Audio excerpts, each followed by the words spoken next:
Guys, nandito na naman tayo. Panibagong araw, panibagong costume na naman ang ipapakita ko sa inyo guys. Kaya eto costume natin. Costume natin guys, pang kid size po ito siya guys. Kid size. Eto siya. Sa K-pop to, ayan. Saja Boy, sa Handrix. Handrix costume to guys. Ayan, Saja Boy costume. Kid size po. Eto yun siya. Ayan siya guys ha. Eto merong damit.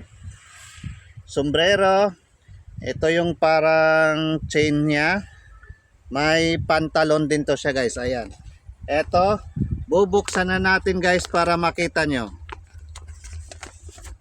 Sa Handrix to guys ha. Handrix. K-pop Handrix. Saja Boy costume. Kid size.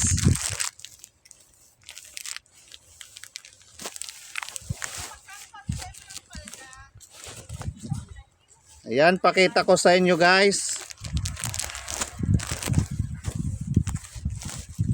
Ito po yung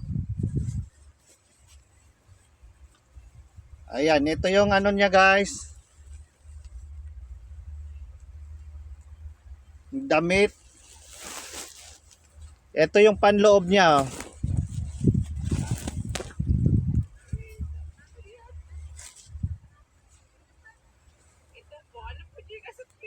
Ayan, ito yung panloob niya. Ayan.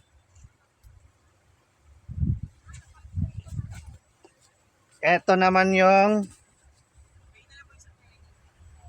parang coat niya guys. Ayan, ito siya. Yan likod. Ito yung pantalon.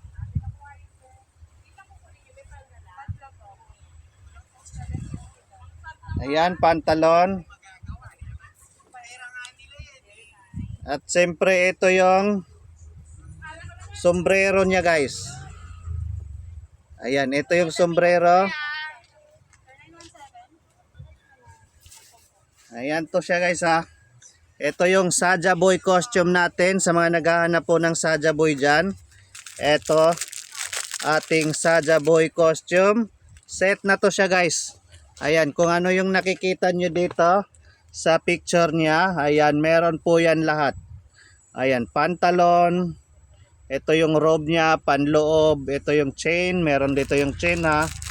Ito po yung chain niya. Sombrero. Ito naman yung sombrero niya guys. Ayan, sa mga naghahanap po ng ganitong costume, Saja Boy costume po para sa mga Junakis yung lalaki. PM lang po kayo dyan guys.